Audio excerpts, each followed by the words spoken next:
그럼 코로나 이후 이제 거리두기가 끝나면서 우리는 일상으로 돌아왔습니다. 그러면서 계속적으로 말씀드리는 것은 무엇이 진짜였는가라는 질문이 남아 있습니다. 진짜를 생각하면 그 안에는 본질이 무엇이었고 기원이 무엇이었는지를 우리는 고민하는 지점에 놓이게 됩니다. 그러다 보니까 우리가 날마다 신앙생활을 하고 있는 이 교회란 무엇인가라고 하는 답을 찾아가는 일은 어느 때보다 더 중요한 시점에 놓여 있습니다.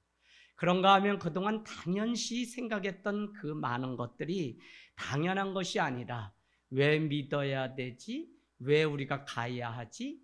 등과 같은 Why에 대한 질문을 하게 됩니다. 그래서 아이가 그러지 않았는데 코로나 끝나고 나니까 왜 내가 교회를 가야 돼? 왜 내가 예수를 믿어야 돼? 왜 내가 기도를 해야 돼?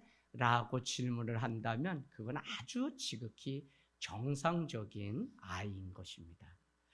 여러분, 지금 지구에는 수많은 정치적 투쟁과 군사적 대립이 이어지고 있습니다. 그만큼 살기 힘든 때라는 반증일 것입니다. 이 다툼은 계속 여기저기에서, 그래서 우리가 요즘 듣는 말 중에 중동 전쟁이 다시 일어나게 생겼다라고 우려를 표하는 일들이 생깁니다. 믿는 우리지만 세상 일에 대해서 우리는 그곳에 주의 평화가 임하도록 기도하는 이 일이 얼마나 중요한지요.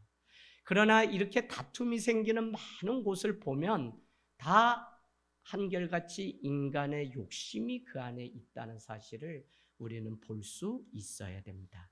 선과 악을 지배하려고 하는 인간의 욕망 때문에 전쟁이 나고 쩐의 전쟁이 일어나고 달러를 써야 되는 이런 돈의 화폐 가치조차도 힘 있는 논리로 세상을 지배하려고 하는 자본주의가 그 아래 숨겨져 있다는 사실을 우리는 아셔야 돼요. 이때 더욱 평화의 목소리를 내야 하는 곳이 어디냐면 바로 예수님을 믿는 교회라고 하는 사실입니다.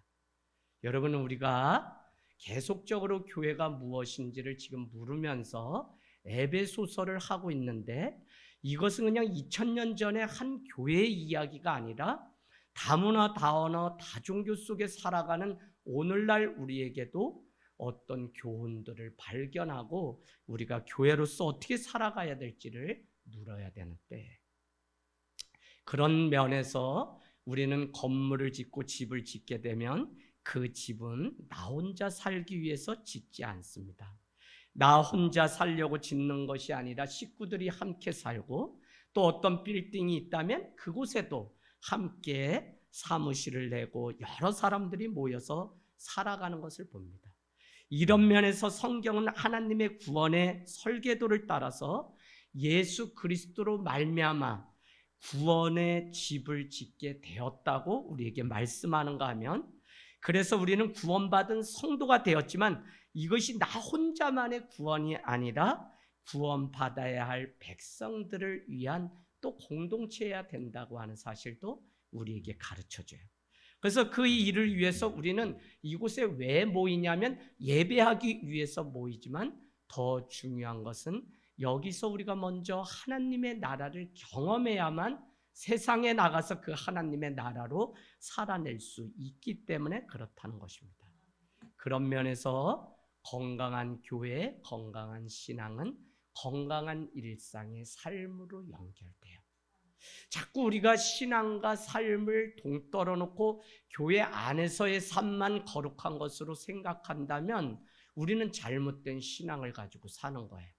내가 밥을 먹고 밥을 짓고 사람을 만나고 회사에 출근하는 많은 이런 관계도 다 건강한 신앙이 그곳에 투영돼서 건강한 만남이 이루어지기 때문에 우리의 만남 안에 어떤 문제가 생긴다면 우리는 내 신앙이 어떠한지도 바라볼 수 있는 지혜가 있어야 된다는 것입니다.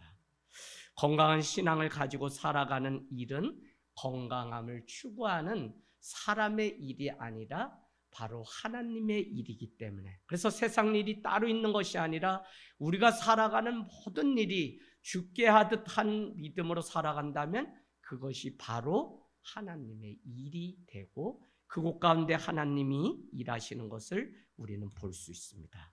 자, 말씀을 우리 다시 한번 가볼게요. 자, 1장은 우리의 신분이 무엇인지를 우리에게 가르쳐 주었다 그랬죠? 1장 1절 예수 그리스도의 사도된 바울, 우리는 사도, 종으로 부름받았고, 그런가 하면 성도들이라고 우리를 지칭하고, 그런가 하면 예수 그리스도 안에서 신실한 자들이라고 우리를 불렀다는 것입니다. 그런가 하면 3절부터는 바울은 왜 찬송해야 되는지 옥중에 갇혀 있음에도 불구하고 찬송하리로다라고 하는 대선포를 하시고는 3절에 이렇게 얘기합니다. 우리에게 하늘에 속한 모든 신령한 복을 이미 주셨기 때문에 우리는 찬송하고, 4절은 우리를 택하시고 그 사랑 안에서 거룩하고 흠이 없는 백성으로 불렀기 때문에 이것을 찬송하고, 5절은 그 기쁘신 뜻 안에서 예정하사 우리를 자기의 아들들이 되게 하신 것을.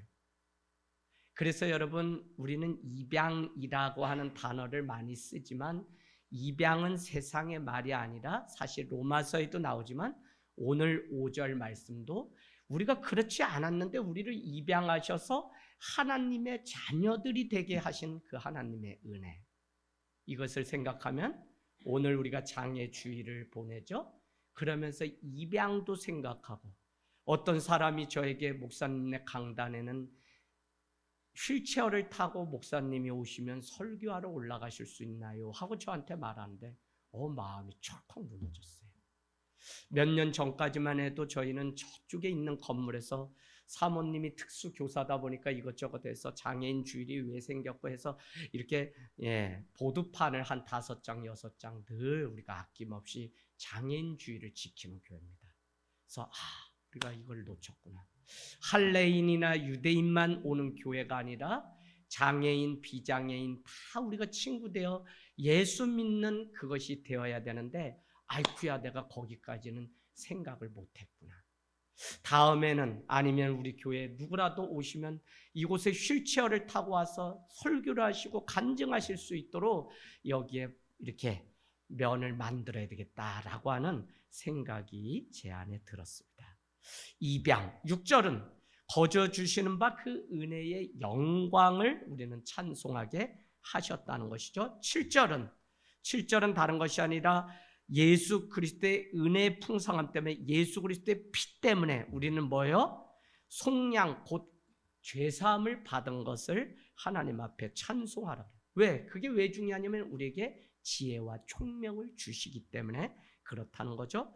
9절은 우리에게 비밀의 찬 경륜을 알게 하신 것을 찬송하고, 10절은 하늘에 있는 것이나 땅에 있는 것이 다 통일되게 하시려고 하시는 하나님의 그 뜻을 찬송하고, 11절은 그의 뜻 안에서 결정하시고 그의 계획 안에서 우리를 예정하사 우리에게 그의 기업이 자녀가 되게 하신 것을 찬송하라. 그래서 쭉 찬송해야 되는 이유가, 그런가 하면 15절부터는 우리에게 내가 너희를 생각할 때마다 항상 기억하고 감사하는 것은 이라고 전제하고는 뭐라고 말씀하냐면 3가지를 우리가 기도해야 될 것을 말씀하는데, 그 첫 번째가 뭐였죠? 17절에 보니까 하나님을 알게 해달라고. 에베소 교회 교인들이 하나님을 부디 알게. 왜? 지혜와 계시의 영 충만해서 하나님을 알게 해달라. 두 번째는 뭐라고 되어 있냐면 우리에게 마음의 눈이 밝게 해달라고 기도한 내용이나요. 그래야만 소망의 부르심이 무엇이고 우리를 향하신 풍성한 그 영광의 기업이 무엇인지 알기 때문에. 세 번째는 뭐였죠? 19절에 우리에게 베푸신 크신 하나님의 능력을 알게 해달라고 사도 바울은 기도했다는 것입니다. 그러면서 우리에게 23절은 교회는 그의 몸인데 만물 안에서 만물을 충만하게 하시는 이의 충만함이 교회에게 있다고 말씀하고 있어요. 자, 그러면 지난주는 우리가 뭘 했냐면 2장은 죄와 허물로 죽을 수밖에 없었던 자인데, 첫 번째는 살리셨고 두 번째는 일으키시고 세 번째는 앉히셨다라는 게 너무 중요했죠. 그래서 본질상 우리는 죄와 허물로 죽을 진노의 자녀인데 허물과 죄로 죽었다고 하는 그 의미를 세 가지로 나와 있는데 2절에는 뭐냐면 세상 풍조를 따라 살아가기 때문에 죄와 허물에 저는 이게 너무 제 마음 가운데 요즘 지금 책을 읽고 있는데요. 사디어스 윌리엄스라고 하는 사람이 쓴 마음을 따르지 않을 용기라는 책입니다. 우리의 마음 내면에 너 마음 가는 대로 해. 답은 내 마음 속에 있어 라고 하며 자아를 중요시 여기는 시대에 살아가는데 우리는 내면의 그 소리를 듣고 따라가다가 결국은 군중들이 따라가서 저기 벼랑으로 치다다 죽음이 기다리고 있는 그것을 모르고 자기 내면에 들리는 자아에 속아서 그래서 우리는 늘 살아가는데 책 제목은 마음을 따르지 않을 용기입니다. 이 책을 읽으면서 얼마나 세상 풍조를 따라서 우리가 살아가고 목회자이지만 자유주의 신학에 빠져서 그냥 모든 것이 다 구원을 얻는 것처럼 생각하는 이 시대에 교회가 되고 또 우리가 예수를 믿고 온전히 이 믿음을 지키는 일이 얼마나 어려운지. 왜 우리가 무너진다고요? 왜 죄와 허물 가운데 우리가 살아간다고요? 세상 풍조를 따라. 그런가 하면 우리에게 여러분 뭐라고 얘기하냐면 3절 가보세요. 2장 3절에 육체의 욕심을 따라 살기 때문에 죄와 허물의 노예로 살아가요. 육체를 따라서. 참 이것도 힘들어요. 집사람이 이틀간 이렇게 해서 어지럼증 때문에 누워있다 오늘 겨우 왔는데 야 이게 50이 되면 뭐 벌써 어지럼증 때문에 이래야 되면 이거 목회도 언제까지 할 수 있나? 덜컥 난 할 것 같은데 집사람이 저러니까 오늘 아침에 그런 생각이 마음 가운데 이 육체도 건강하다고 자랑할 것도 못 되지만 육체가 원하는 대로 살아서도 안 되겠구나. 세 번째는 뭐였어요? 세 번째는 3절에 나와 있죠. 끝에 육체와 마음에 원하는 것을 하는 것이 바로 허물과 죄 가운데 살아가는 거예요. 그 마음은 하나님을 모시고 있는 예배하는 성소인데 이 마음에 하나님의 거룩한 말씀이 있는 것이 아니라 뭐가요? 우리의 원하는 그것을 마음 가는 대로 해라고 하는 자아로만 충만해서 내 뜻을 이루고 내 자랑으로 가득 차 있는 우리의 모습들을 볼 수 있습니다. 수요 은혜 예배 말씀을 나누면서 저는 참 이 악이 얼마나 센지를 다시 묵상하게 됐어요. 그것은 젖과 꿀이 흐르는 가나안 땅에 가서 그곳이 정말 젖과 꿀이 흐르는 땅이라면 그곳에 있는 실과를 따가지고 오라고 하는 한 가지 명령만 내렸는데 12지파가 갔다가 여호수아와 갈렙은 그곳은 비옥한 곳이고 주님이 주신 약속의 땅이 맞다며 포도를 그 산지에서 따가지고 와서 하나님의 약속이 맞습니다 라고 하지만 결국 10지파는 불평하고 악평함으로 다 죽게 되는 일들을 보면 세상 마지막 때에는 세상 풍조 따라 자기의 마음과 육체를 따라 살아가기 때문에 사람들은 이와 같이 10지파를 다 따라서 그래서 여러분 신앙의 멘토가 중요하고 내가 누구와 어울리고 무슨 말씀을 듣고 살아가는지는 너무 중요해요. 그 악평인데도 그걸 모르고서 그 10지파를 따라갔던 수많은 백성들을 생각하면 세상 풍조 움직임대로 유행대로 트렌드대로 살아가다 다 죽게 된 곳이 바로 교회예요.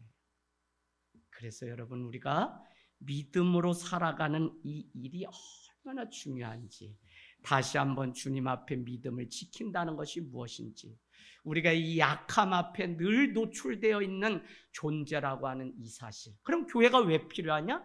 그 악함을 서로 협력해서 권면하고 또 사랑함으로 이겨내도록 혼자 이길 수가 없으니까 서로 지체되어 서로의 사정을 알고 그래서 제가 수요일도 말씀드렸지만 리더들이 식구들 무슨 사정인지 또 알고 같이 기도하고 하는 일들이 이제 점점 더 우리의 사명이고 지켜내는 일이 되기를 원합니다.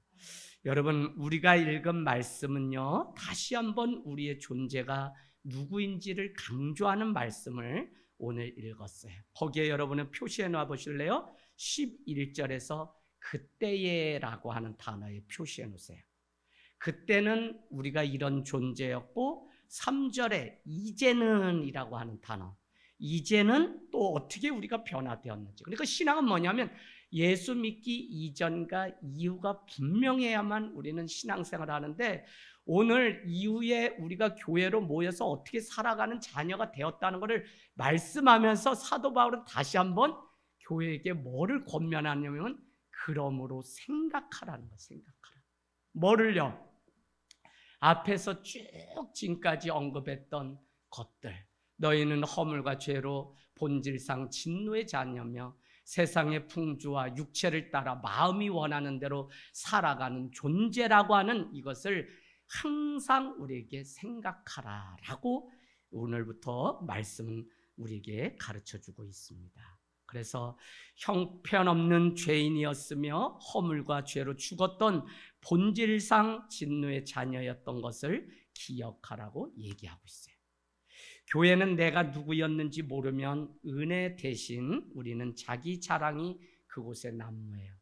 내가 누구인지 오늘 사도 바울은 왜 에베소 교회에게 다시 여태까지 본질상 진노의 자녀였다라고 하면 끝나는 건데 또다시 그러므로 생각하라고 재차 권면하냐면, 사람은 그만큼 교만하고 자기 자랑에 빠져 살아가는. 근데 이 교회가 세상에 그 자랑을 교회 와서 여전히 자랑하고 나의 가짐을 자랑하게 되면 교회는 더 이상 교회가 아니에요. 그래서 야고보서 2장은 우리에게 뭐라고 얘기하냐면 차별하지 말라라고 하면서 이렇게 예를 들어요. 어떤 사람이 남는 옷을 입으면 너는 저기 끝에 가서 앉으라고 얘기하고, 어떤 사람이 좋은 옷을 입고 금가락지를 끼고 오면 너는 여기에 가까이 오라라고 차별하지 말라고 말해요. 교회가 여러분 그렇게 썩는 세상의 풍조가 세상의 육체를 따라 살던 그 삶이 마치 교회 와서도 그것이 축복인 양 자랑하는 교회가 된다면 그것은 이미 교회이기를. 그래서 하늘땅교회는 2층에 올라가실 때 여러분 꼭 읽으세요. 필립 얀시. 또 요 밖에도 써놨어요. 교회는 낮은 자가 들어와 높아지는 곳이며 교회는 높은 자가 낮아져야 들어올 수 있는 곳. 저는 그게 너무 싫어서 요 개척하게 됐어요. 왜? 다 그룹 회장님들, 다 국회의원, 다 이름 내놓으라는 연예인, 그런 교회에서 청와대 드나들면서 목회를 해보니까 세상에 이 악함이 교회 안에 와서 주님 자랑은 하나도 없고, 그래서 우리가 지난주 뭐였죠? 지난주 우리는 주님이 우리를 긍휼히 여기심으로 구원하시기로 작정하셨는데, 두 번째는 그 구원은 하나님의 은혜로 된다는 거예요. 세 번째는 뭐였죠?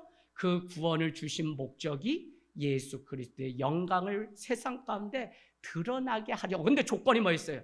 이것은 너희의 행위로 된 것이 아니라 너희에게 자랑치 못하게 하려고 주님이 은혜로 되었다는 사실을, 구원이 그렇게 되었다고 우리에게 강조하는 거예요. 근데 우리가 이 사실을 놓쳐버리면 교회는 자꾸 자기의 교만의 덕이 올라오고 막 이렇게 해서 세상인지 교회인지 모르고 살아가면서 그냥 믿음 생활을 하는 일들이 교회 안에 가득해요. 교회가 왜 다툼이 생기고 싸움이 생기고 왜 그러냐? 우리 자신 보면 돼. 누구가 아니라 내가 자꾸 세상의 것을 가지고 가서 알아주기를 바라고 내 자랑을 늘어놓으려고 하는 순간 우리는 말씀이 왜곡되고 말씀이 들리지 않고 우리는 주님의 길을 따르지 않게 돼요. 여러분 잘 따라오고 계시죠? 정말 그래요. 그래서 세상의 자랑거리가 교회 와서 자랑거리가 되지 않게 하는 게 뭐냐면 십자가고요. 누구든지 나를 따르려거든 자기를 부인하고 자기 십자가에 못 박아 죽어야만 나를 따를 수 있다는 게 자기 십자가 지라는 거예요. 이게 되지 않으면 내가 누군데 감히 이렇게 우리가 되죠. 목회자 여러분 하루아침에 되는 거 아니죠. 여러분과 많은 관계, 사람 만나는 일인데 거기 안에서 나라고 하는 존재가 계속 드러나면 얼마나 목회가 불행하고 재미가 없는 것인지 저는 일찍이 전도사 때 설교 잘하면 좀 칭찬해주고 교인들이 은혜 받았다 그러면 괜찮은데 나 빨리 개척 나가야지. 설교하고 사람들이 은혜만 받았다 하면 등짝을 그렇게 원로 목사님이 때리면서 네가 죽어야 예수가 산다는데 아주 기분이 확 잡쳐가지고. 근데 여러분 그 과정이 없었다면 어떻게 아니야. 시원찮아. 매일.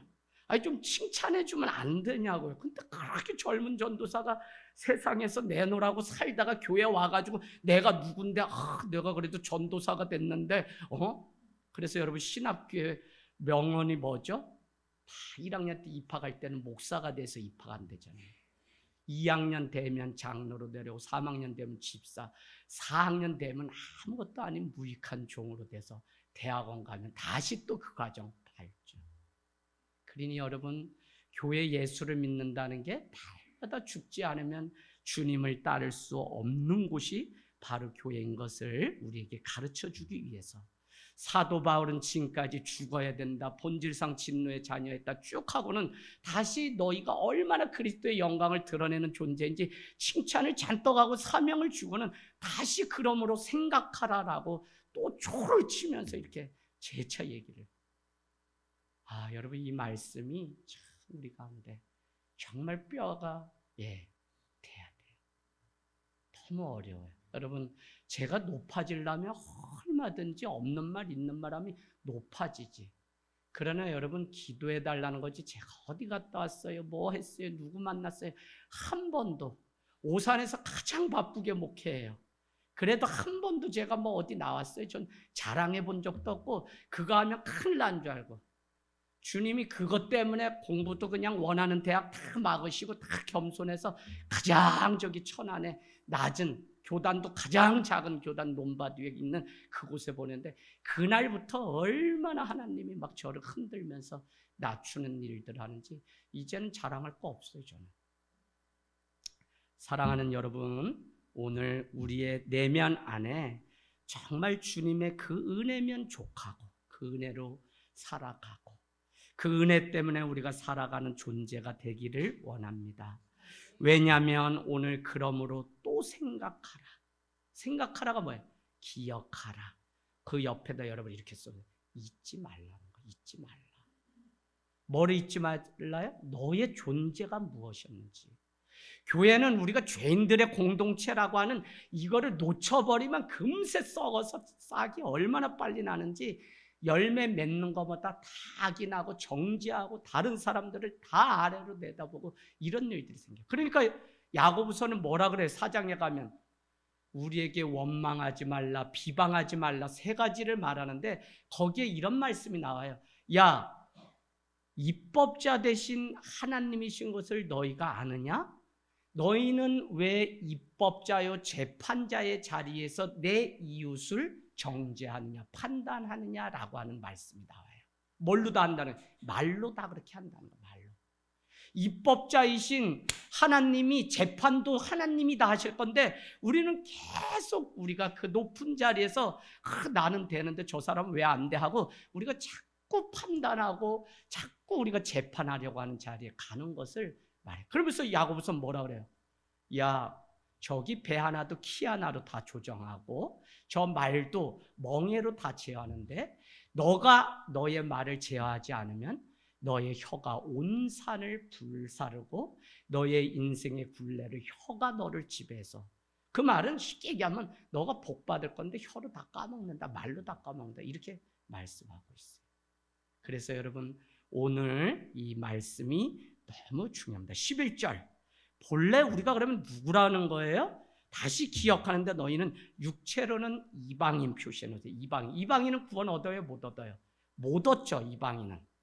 자, 할례 받은 무리로부터 할례 받지 못한 무리라는 칭함을 받는다는 거예요. 그거를 우리는 12절은 이렇게 얘기합니다. 12절은 너희는 그리스도 밖에. 그건 뭐예요? 구원과 아주 무관한 사람이었고 또 한 가지는 이스라엘 나라 밖에 있었던 사람이고 12절 또 한 가지는 뭐예요? 약속의 언약들에 대해서도 너희는 외인, 이방인이었고 세상에서 소망도 없고 하나님도 없는 삶을 사는 자가 너희라고 아주 세기를 또 박아요. 이게 여러분 우리의 존재, 우리 존재. 그러나 13절은 그런데죠. 그런데 이제는 전에 너희가 멀리 예수 그리스도로부터 떨어져 있더니 이제는 예수 피로 말미암아 가까워졌으니 구원을 얻은 백성들의 모임인 이 교회가 어떻게 살아가야 되는지를 이제 설명을 쭉 할 텐데, 그러나 너희가 일단은 다시 생각하라 라고 얘기하면서 우리의 존재가 무엇인지를 가르쳐 줍니다. 여러분, 여전히 죄를 끊지 않고 살아가는 이방인이 바로 유대인만 구원을 얻을 수 있다라고 하는 이 시대잖아요.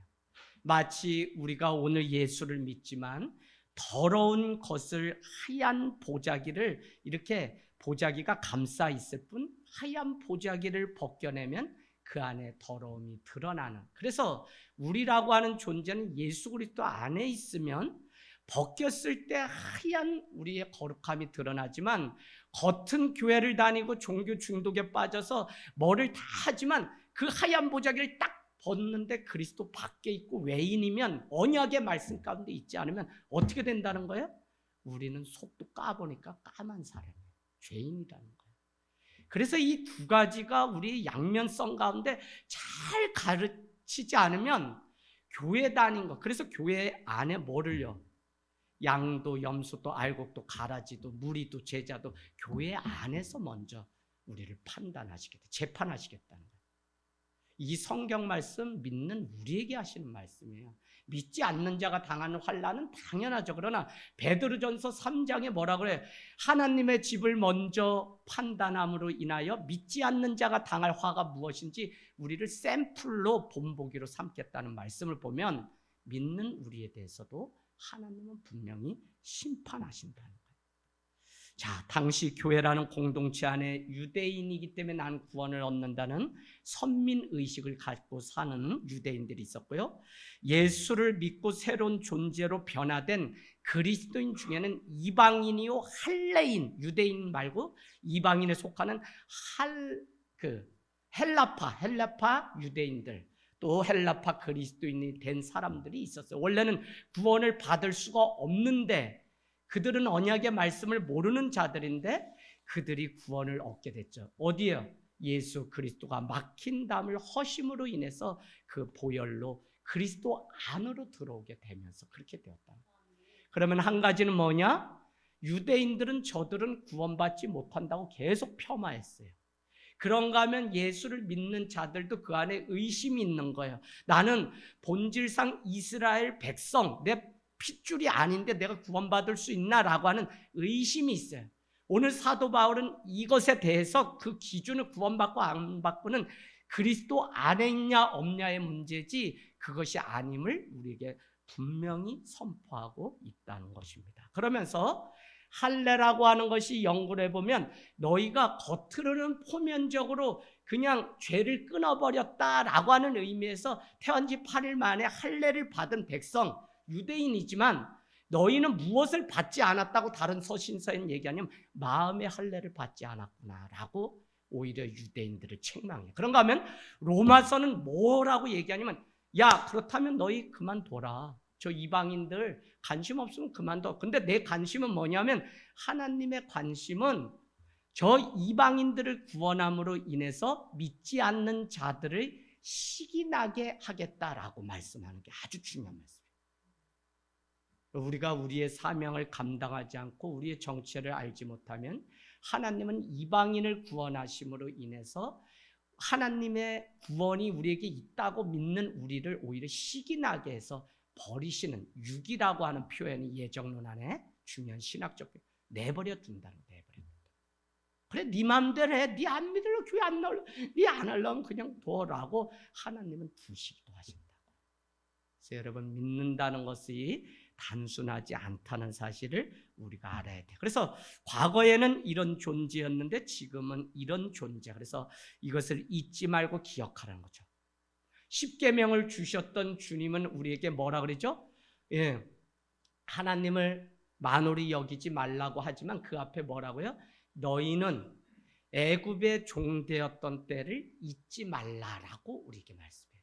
사도 베드로는 예수님을 믿고 성령 체험했을 때 베드로 전후서에 생각나게 하라, 기억나게 하라라는 거예요. 뭐가? 하나님의 말씀이.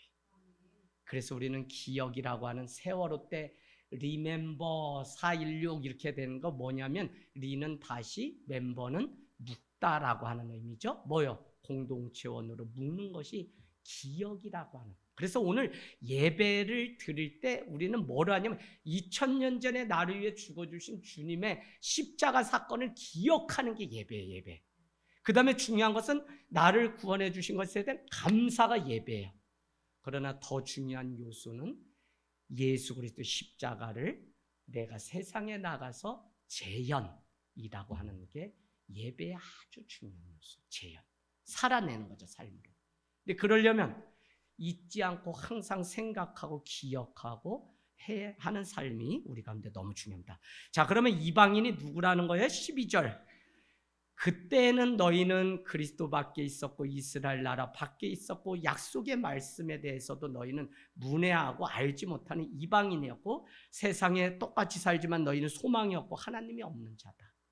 제가 지난주에 월요일에 저기 강원도 원주에 콘서트 가는데 작은 교회 연구소에 소속된 목사님 어머니가 권사님이신데 3열을 두시고 그 다음에 3남을 두셨는데 3남이 다 목회자가 되셨어요.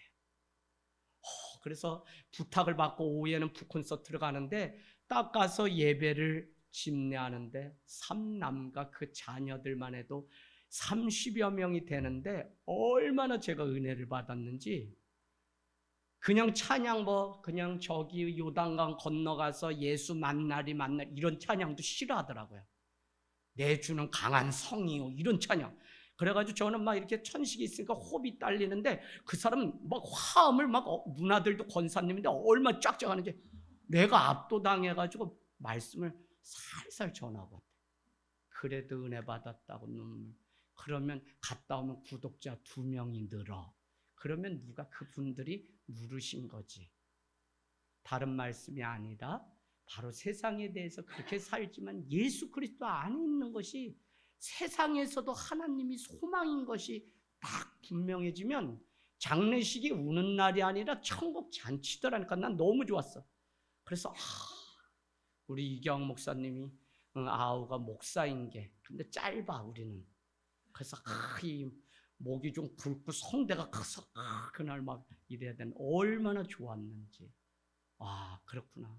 그래, 하나님 안에 있으면 세상에서도 소망이 있고 하나님도 그 안에 있으면 사는 삶이 다른 거구나라고 하는 사실을 깨닫게 되었습니다. 여러분, 오늘 우리에게 12절 말씀, 영적으로 완전히 하나님과 분리된 존재가 바로 우리였는데 수많은 특권을 누릴 수 있는 자라고 스스로 생각하겠지만 사실 소망도 없고 하나님도 없는 약속에서 벗어난 자가 원래 우리였다는 거예요. 그런데 무엇을 오늘 이 말씀은 우리에게 전해주고 싶으냐면 원래 너희가 그런 자인데 그리스도께서 오셔서 구원자, 메시아, 뭐죠? 그리스도. 이게 다 뭐예요? 메시아는 구원자라는 의미고 그리스도는 기름 부은 자, 기름 부은 자가 와서 구원을 하시는 거죠. 그래서 우리가 그리스도를 알게 되어서 구원을 얻게 되었다는 것이 얼마나 놀라운 축복인지 우리에게 가르쳐줘요. 왜 이게 중요하냐면 예수 그리스도라고 하는 이 말은 당시 로마 황제에게 붙여주는 거예요. 그가 우리를 구원할 자이기 때문에.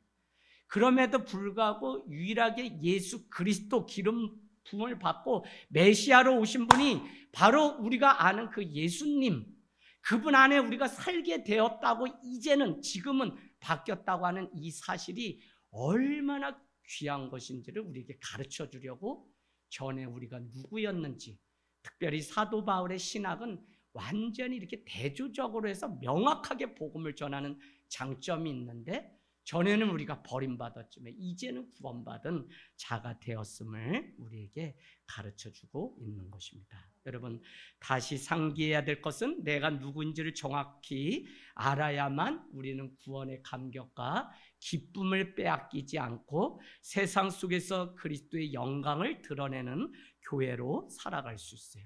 그런데 내가 과거에 어떤 사람이었는지 알지 못하면 지금 누리고 있는 것을 당연한 것처럼 여기는 인간의 한계가 있습니다.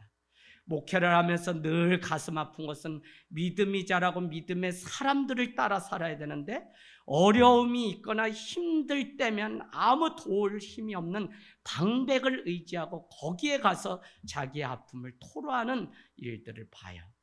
도로 그 죄 가운데 연합하는 것을 보면 악이 얼마나 열치파를 보면 강한지 우리는 알 수 있어요.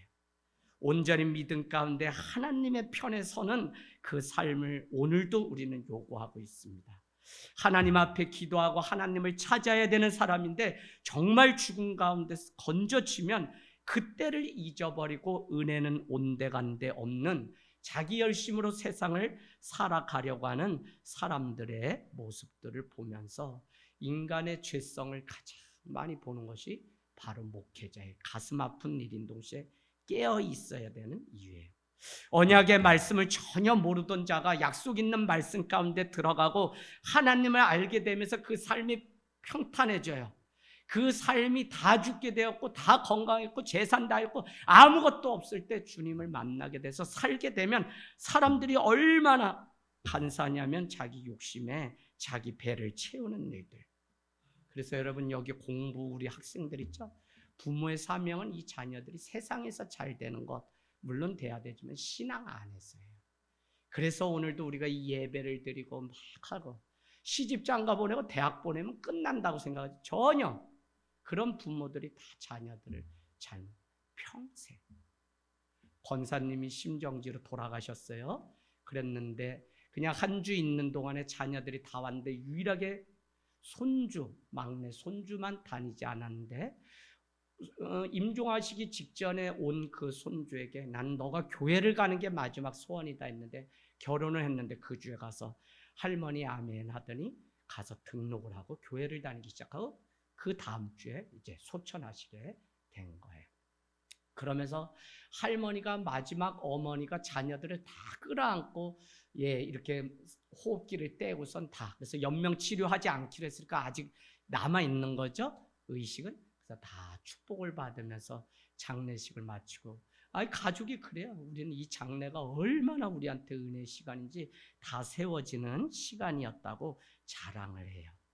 그래서 이게 자랑이 돼야 되는데 우리는 세상 가운데서 자꾸 그래서 주님은 우리에게 다시 말하지만 너희 행위로가 아니라 너희에게는 자랑이 전혀 없다는 사실을 우리에게 가르쳐 주려고 우리에게 구원의 은혜를 가르쳐 주셨다는 겁니다.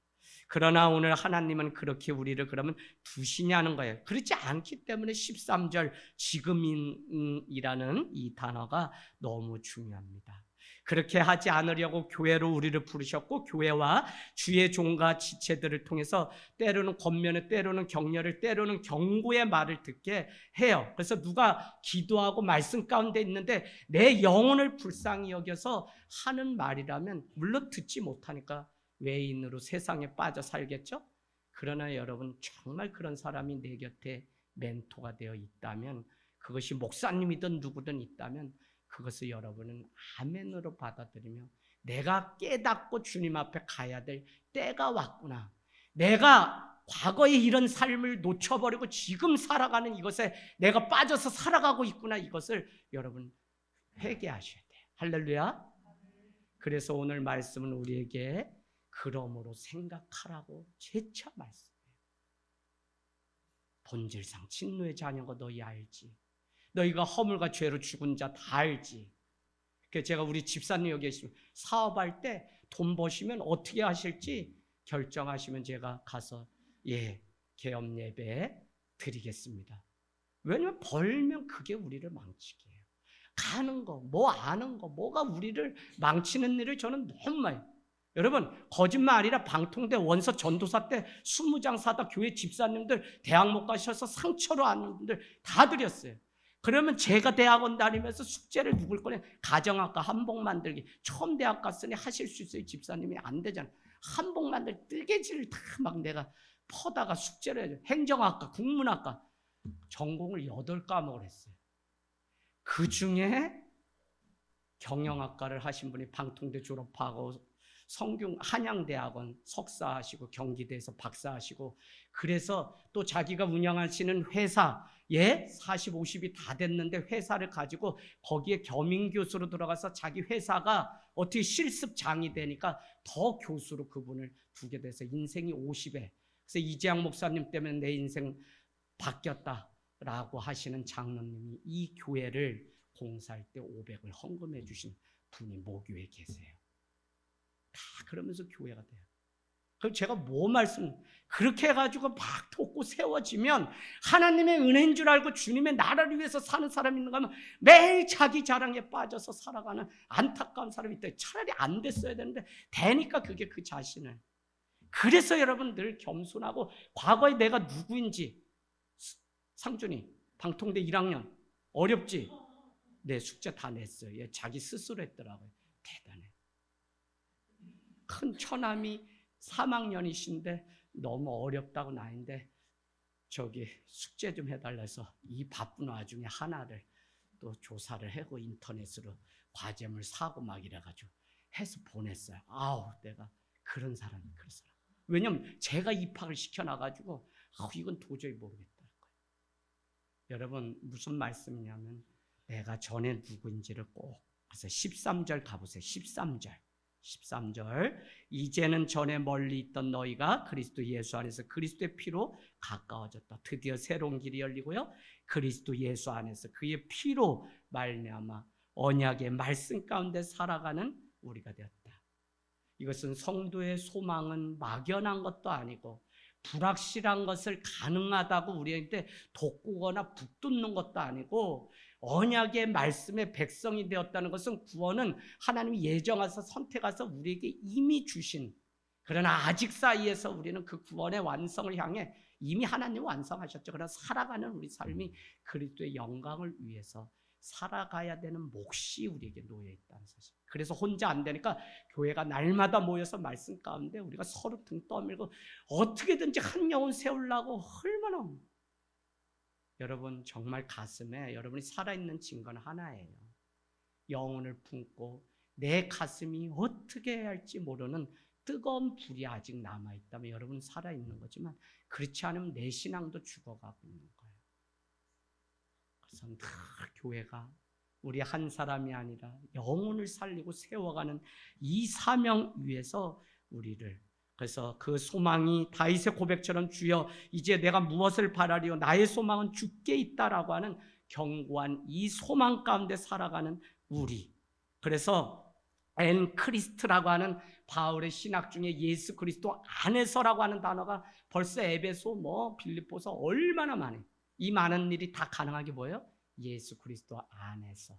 전에는 밖에 있었는데 이제는 예수 그리스도 안에서 소망도 가지고 구원도 가지고 살아가는 존재로 바뀐 사람들이 바로 교회라는 거예요. 여러분 이게 선포했기 때문에 믿음으로 또 여러분이 살아가야 될 몫이 있는 거예요. 참 그리스도인으로 산다고 하는 이게 21세기를 이렇게 살아가는 우리에게 무슨 의미가 있을까요? 여러분 그런 질문 하셔야 돼요. 그냥 주일날 교회 성경책 가지고 오지 마시고 내가 이 시대에도 예수를 믿는다는 이게 내가 막 힘들어도 나오잖아요.